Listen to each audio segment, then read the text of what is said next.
Before we go to the seats, there are a lot of variables. I just want to touch these with you quickly in the election campaign. 17.2 million eligible to vote, but 5.2 million have voted so far. Now, many of them, I suspect, illegally, because you can only vote early, either in person or by post, if you meet certain criteria. You're never asked about those criteria when you pre-poll, are you?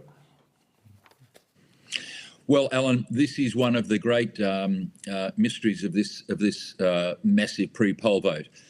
I would suspect the majority of these votes have been cast illegally. And at various polling booths, I gather you're either asked very specifically for the reason, and at some polling booths you're not asked at all. So in terms of AEC governance, there's been a total failure of governance in relation to determining whether people actually have a right to vote or not. So I've been at polling booths at pre-polls for the last week or so, you know, I've wanted to vote, but I'm actually not entitled to vote because I'm not going to be out of the area on the Saturday. I don't have another job. I'm not COVID fearing. I don't fear crowds, etc.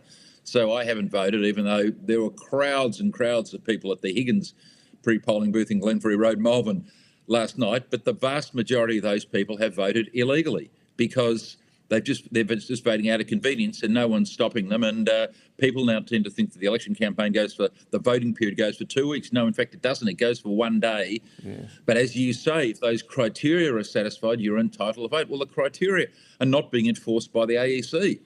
Well, where is the Electoral Commission? They don't seem to care. The AEC doesn't seem to care whether people have a right to vote or not.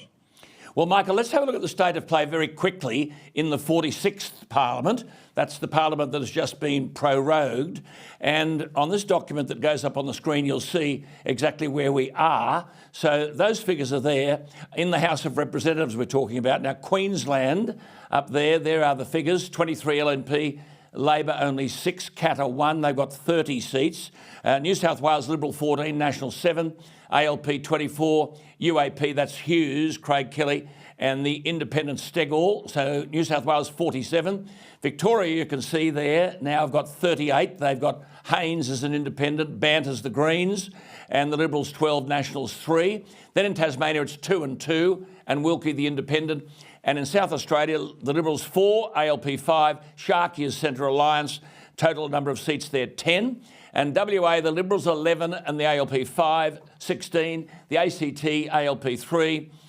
Northern Territory, ALP 3. Total 76. Now, at the end of the day, the Coalition have got 76 and the ALP have 68. Now, Michael, to get into government, you've got to win 76 seats. On all the figures, I can't see Scott Morrison getting 76. Can you?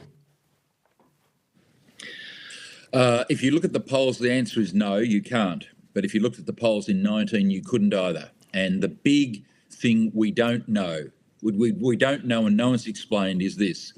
Have any of these polling companies factored into their polling, Alan, the shy Trump voter effect?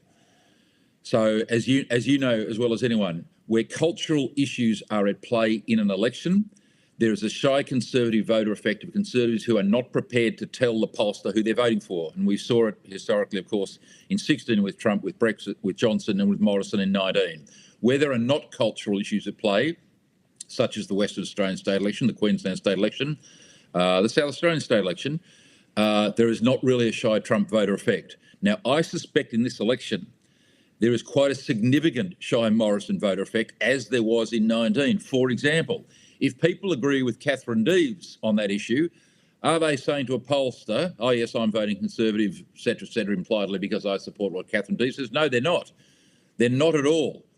So you're going to, if you look at the current polls, Labor wins, but what is that undeclared voter effect? And no polling company has told us whether they're factoring into their vote the errors that they made in 19 by not fully factoring in the fact that people are not prepared to tell the pollsters the truth.